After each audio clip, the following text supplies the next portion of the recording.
Welcome everybody to Rare Replay for the Xbox One. So what'll be our first game we Rare look used at? to be cool.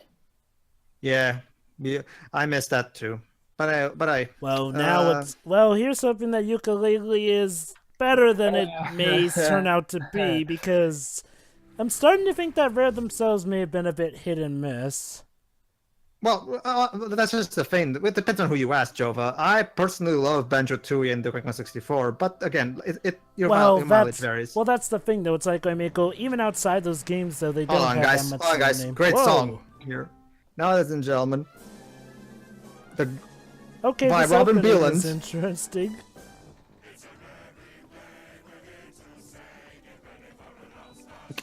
Nintendo, please buy us. It's a subliminal message, guys. Yeah, I think so.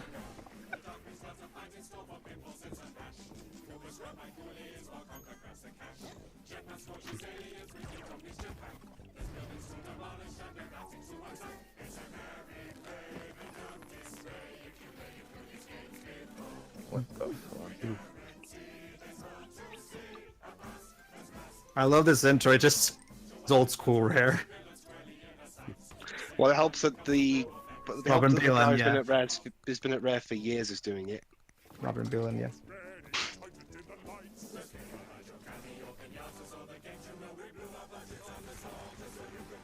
Who blew our budget? Yeah, Microsoft only gave us like £50,000. Is this game on PC? No, Xbox One Wait, exclusive. really? It's not on PC? I think Surprising, right? Considering Microsoft seems to care more about PC rather than their console. They care about them equally. They just give everything on So both we of them. come out of the theatre only to go back in again. Alright, so yeah, Rare Replay is exactly... First of all, that intro is amazing. Come on, gotta give it that. Yeah. Alright, so Rare Replay is a collection of 30 games over the course of Rare's history. before they all went to shit.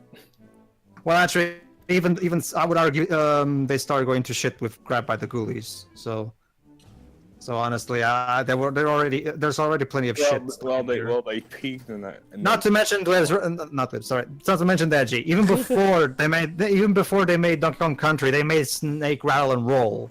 So honestly, it's not like Rare. Well, they were hit and miss. It wasn't until they made Battletoads that's when they got big, and then Donkey Kong Country set them up. So yeah, what I'm doing right now is showing off the various games, and here's Banjo-Kazooie.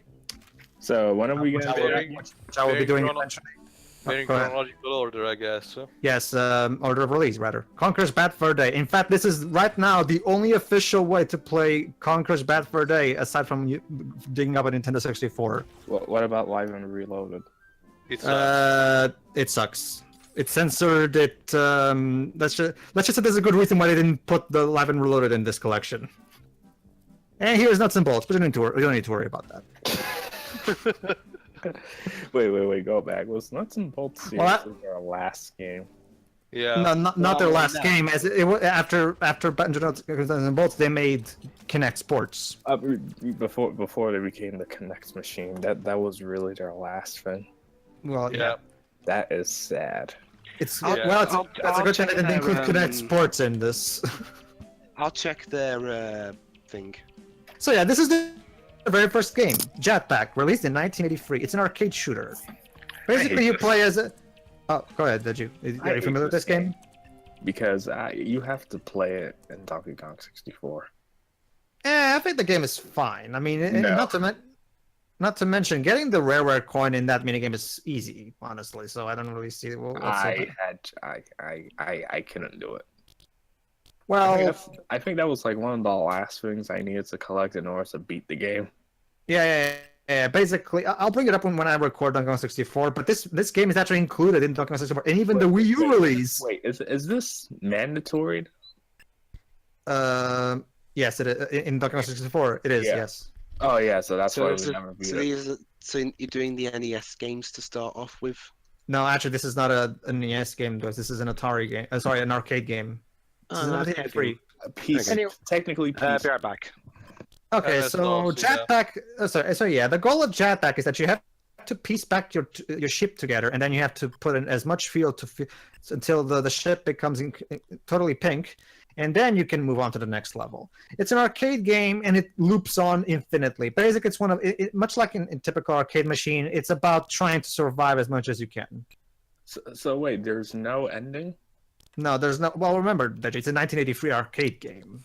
So, wait, so how was I supposed? What was I supposed to do for Cranky to give me something? You were supposed to keep surviving and collect a certain number of points, and then the rare coin would pop up. Trust me, if you play it today, I'm sure you'll have no problem, because trust me, it's actually really easy. Job, you gonna ask me a question? So I'm wondering, are you going to be showing all games on this collection? Well, I'm going to be showing, of course, the ones that we all want when we get to, like Banjo-Kazooie and stuff like that. But when it comes to these simpler, infinite loop kind of games, or games that really age terribly, I'm just going to do a let's look at them, because trust me, they're not that interesting. You are going to show their N64 titles on there too, right? Well, yeah. Well, the only N64 titles I'm going to show them off, all of them eventually. How will we be doing Diddy Kong? And before you guys ask, Diddy Kong's not on there. Remember, it's Nintendo. You know what's interesting? You remember Microsoft wanted to buy Rare with the original idea of acquiring the Donkey Kong IP. I'll never forget the article when Microsoft said, "So, do we own Donkey Kong now?" It's interesting because you know what's interesting, Deji? Because Donkey Kong was the whole reason for trying to get Rare in the first place, apparently. Pedro. You know what's interesting, guys? Even though this is, of course, this game now belongs to Microsoft. The Virtual Console Wii U release of Donkey Kong 64 still has the Jetpac game in it, completely unaltered. So I guess Nintendo behind the scenes made some kind of deal with Microsoft to keep that in. To be fair, Microsoft don't own the rights to this completely. This is what we call not entirely third party, but pretty much like, well, no one ever really exclusively got the license for this game. May have to do with the fact that this game isn't exactly the talk of town. So is this game public domain technically? Probably. Or maybe it's a property exclusive or Rare themselves. I mean, it's one of those things that back in the day were self-published, but when it comes to if a game is in other one's property for the sake of the game itself, you can keep it. Remember, the reason why people thought about this, the reason why DK64 wasn't ported on the Wii U, on the Wii Virtual Console, is because of this section. And this is what I'm showing off right now is the rewind feature, which will also be available in the Disney Afternoon Collection upcoming. Basically, what that does is it's a typical emulator thing where you can literally rewind the game to overcome any depth. Trust me, this is going to be my like, you're gonna see a lot of rewinding when I get to Battletoads. Yes. Because that game is the epitome of cheapness. Yes. Like, seriously, like Lord Cat said, I don't know if you guys are familiar with Lord Cat, the Until We Win series. Like, I think Lord Cat put it best. This game, no, Battletoads is not hard. Difficult doesn't even begin to describe how frustrating Battletoads is. Yeah. But we'll get to that. Are you going to get to Battletoads in this video? No, not in this video. It needs a separate playthrough. Yeah, Battletoads will have its own playthrough.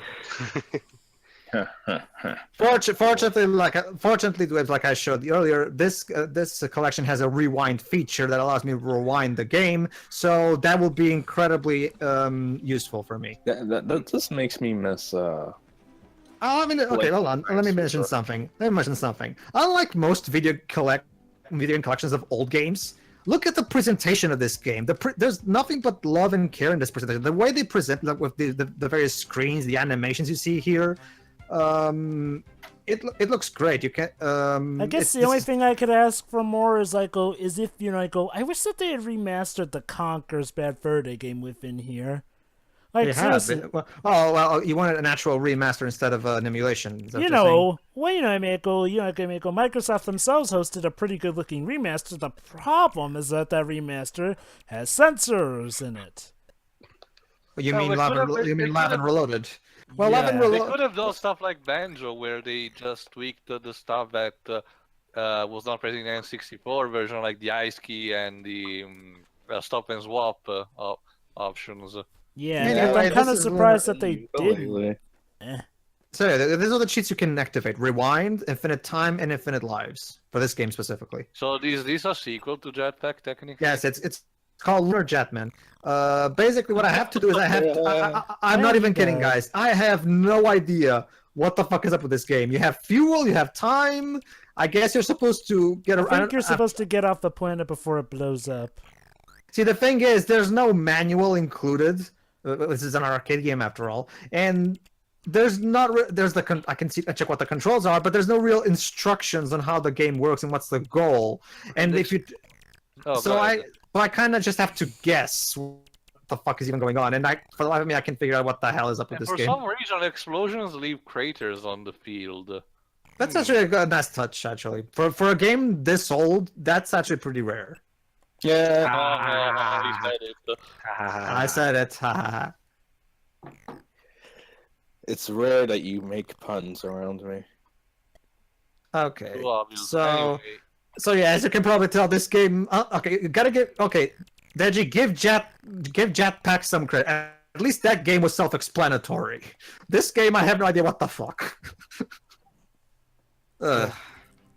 All right, that was Lunar Jetman. Let's check the next game. Watch So, it. are you gonna give Sea of Thieves a chance? Eventually, but I'm not exactly rushing out of my way to get it. Atic Atac. Atic Give Atac, Thieves a actually. chance, eh? Alright, so Atic Atac is actually their first adventure game of sorts, as we're about to see. And yeah, this was back when Rare was named Ultimate Play the Game, or something like that. Definitely. Oh yeah, we might as well talk about the history of Rare. They were founded by the Well, Stanford Deji, brothers. when we have our resident Brit here, tell us. Go ahead, Wibbs. Rare are actually based in Leicestershire Alright. and Twycross to be exact. And they were founded by, of course, Tim and Chris Stamper, neither of which don't work in the game industry anymore. No, they've pretty much retired at this point. And for the longest time, they've been they're mostly famous for being associated with Nintendo, with games such as GoldenEye 007, the Banjo, the first two of the Banjo games. They're the reasons why we have Donkey Kong's modern design. Donkey Kong Country, and so on and so on and so on. Although there is one interesting thing, though. Even after Rare got bought by Microsoft around 2002, they still made games for Nintendo, albeit just their handhelds. Mostly Yeah. the ports of the Donkey Kong Country games, and I think there was a DS game that they did. I'm not quite The sure. port of Diddy Diddy Kong Kong Racing, yeah. DS. Yeah. The port of Diddy Kong Racing. Although I think that was their last one. I think they've done a Nintendo handheld game since. Yeah. Who knows? Maybe they can do it for the Switch since that's technically a handheld. So yeah, Attic. So Mm. yeah, moving on to the game though. Attic Atac is an adventure game where you're in an attic, and I guess you're trying to find your way out of here. I guess. That's And not your help is represented by a roasted chicken. Well, this was 1984. I'm guessing everybody thought this was what video games were like. TL, have you played Tekken 3? Yeah, I do. Yeah, exactly. Tekken 4. Yeah, I know. Basically, you can. I chose a wizard. You can actually choose your class at the beginning, like you saw, and I chose a wizard because I always go for wizards in these kinds of things, and I can just throw this beam of light at enemies. You're So- a wizard, Pedro. I guess I am, yeah. I'm a what? All right. So there's red bats. Are they? So the I wonder if enemies are respawning indefinitely. I think so, yeah. And yeah, much like in Lunar Jetman, this game is a bit more easy to understand than Lunar Jetman, but I still don't really have much of an idea of what I'm supposed to be doing. Hang on a second. Is this? Oh, apparently, Rare made the NES version of one of the NES versions of Jeopardy. Oh, really? Yeah. They're pre-Donkey Kong Country years where they made a lot of weird stuff. Yeah, pretty much. Okay. I have no idea what the hell just happened there. Whoa, wow, seizure! I Jesus. do remember that good old video games vibe. When they would literally have just as much to work with, so they did everything to keep the player excited. And yes, Yeah, that included things that But would you're also- nowadays be flagged for seizure. The last- Hey, Joe, but don't you also remember the good old days of intense sprite flickering? the last game they made for a Nintendo system was Viva Pinata Pocket Paradise. Nah. Oh, I Wait, you forgot don't about like that Viva game. Pinata? Let's just say no. I find it boring as all hell. What about the TV show? Wait, there's There was a TV show? Yeah, that's how I first heard about it. I thought Viva Pinata was a TV show. So first, basically- and turned into a game. Really? So it's I just get at the point with this. This seems to be a trend of Microsoft of having this game that very few people like, and yet somehow there's a TV show about it, like Blue Dragon. Blue Dragon somehow spawned 2 sequels on the DS, and it's in an anime, even though the original. Battletoads got a TV show. Only a Pilot. pilot that went nowhere. Yeah. Anyway, next game, rewind, and this time we don't have infinite time because it's okay. This is Sabre Sabre Wulf. Wulf. You familiar with this one And too? plus, isn't Mighty Actually, Number yeah, 9 because getting it's TV show? Rare actually based on this game one of their characters for Killer Instinct. Oh, okay. So, what are you familiar with the actual game itself? I think it's your typical. And yeah, this is the character that you always see in the loading screen when you put up the game, Rare Replay. I mean, and apparently the only weapon he has to defend himself in this jungle is his cane. Yeah, it seems like this is the game. You're just going around in a jungle beating monsters up with your cane. Okay. But, But at least there are happy rhinos.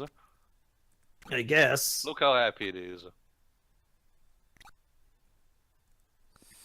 Okay. moving on. Also, I love the sound effect he makes when he walks. I love how he uses a rapier in the jungle. Okay, why? Okay, Mr. Explorer, why are you in this middle of this jungle armed with nothing but a cane? Wait, hold on. I Or, thought he was using a rapier.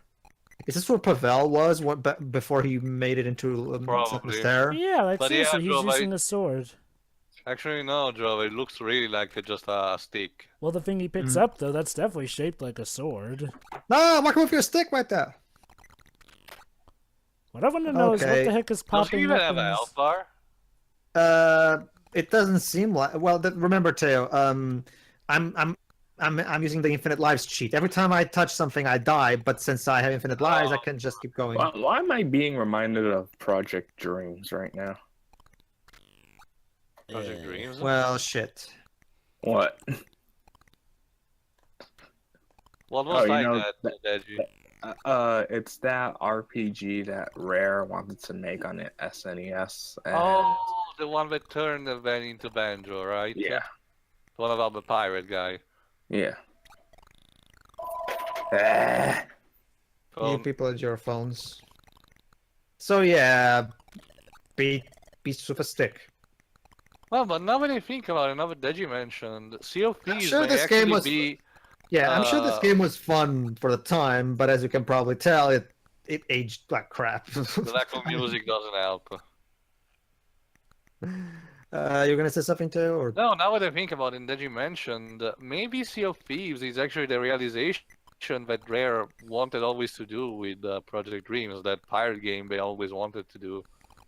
It's just we're making an MMO instead of a single-player adventure. Come on. You go. I guess there's not even an end goal, not like get as much trophies as possible. actually, well, the way here's how it works. There's a thing in this game called milestones. For the games in this collection that came from the Xbox 360, their milestones are tied to the actual Xbox achievements. But the original games that were made in Xbox or anything behind that, those have their own milestones that have nothing to do with the Xbox achievements. Basically, the more milestones you achieve, like play a game for a certain amount of time, or collect a certain number of points over time and all that shit. Basically, a lot of time-consuming stuff because the game is like thanks to the cheats, you can do all of them easily. It's just a matter of time consumption, right? And the more milestones you get, the more you unlock in the extras menu, like behind-the-scenes videos and stuff like that. Anyway, this is Underwurlde. Mario? No, it's Underwurlde. Glimpse. Looks like them to sing the protagonist looks a little bit like Mario. Not really, bro. So apparently you're in this I feel a little house, and here's the problem with this game. You cannot jump upward. You can only jump upward or on a 45-degree angle, like you're seeing right now. So basically, as you can probably guess, platforming in this game is a nightmare. I can imagine that. Oh god, and we're throwing immediately bottomless pits. Ooh, No, actually, it's not a bottomless pit, believe it or not. Yeah, there's no bottomless pits. If you fall, you just fall into a lower floor. Okay. Yep. You see them. Even 1985 Rare is doing better than you in this regard. Oh, Damn bottomless pits. Whatever. When was the last game they did in a while? The last game they did was Sonic 4. Sonic 4 Episode 2. And And that one did have quite a few annoying bottomless pits, specifically in Oil Desert. Anyway, but back to this. Yeah, I guess you're supposed to find your way out of this maze, but I don't know. There was Satan in the loading screen. So You see, back before you were born, games made absolutely no sense. Some don't make any sense now. I mean, we have a video game where Donald and Goofy fight Sephiroth. Sorry guys, I leaned on my mouse and paused the video. What time are you guys at? But that's the thing. I mean, half of the appeal of Kingdom Hearts to me. The dweebs, we're at 21, 54, 55. I'm at 22:05. I'm almost there. And click. Anyway, what I was saying was, well, honestly, to me, half of the appeal of Kingdom Hearts is taking these Disney characters and beating up badass Square characters with it. It's just hilarious to me. Anyway, moving on. Jova, you're good at playing devil's advocate. What the fuck is up with this game? Well, It's funny because it's true. let's see. What exactly is the story of this game? I don't know. Remember, the thing is, if I press help, it just brings me to an Xbox Live page that takes so long to load that I just gave up because fuck this then. Like Oh, that's Seriously. It You were seems saying like a about dude has. You're saying about the bottomless pits, Pedro? Well, they're not technically bottomless pits since you don't die from them. Or do you die? No, you do die, but again, I have infinite lives, so it's Anyway, I'm guessing that for the time, this was actually a technological marvel, where basically it was sort of like where you sort of had two dual screens, only the catch is like, unlike a Nintendo DS, you couldn't see the two screens, since it seems like, that they're all connected. You know, you go in up through here, you see a bit of that, then you go down and you see a bit of that when you go down. So basically the idea is like, having to judge and time the right distance upon which you need to jump down from there and up and That's down. always fun. And now we're in the moon. What the hell? Apparently, we fell from our room into the moon. Maybe it's a kid with a wild imagination. Wow. Not only did he fall to his death, he got impaled by a spike. That must suck. I'll say this guy is having quite a day today. Wow. Okay. I'm actually looking forward to the Disney Afternoon collection, since it also has a rewind feature. Because I actually really hope this becomes a trend, because rewind features in collections like these are really useful. And before, where's the Switch version? Yeah, well, I'm sure. Well, the developers have heard of the demand, but I'm sure it will come eventually. I know. I'm just. Where the broke comes from? Every time they tweet about that game, people always bombard them about the same question. Welcome to the internet. I know, it's just funny. Not really, well. Anyway. So that was our first video of the look of Rare's older games. Tune in next time so we can look at a couple more. Looking forward to See it. ya. All right, See see ya. ya.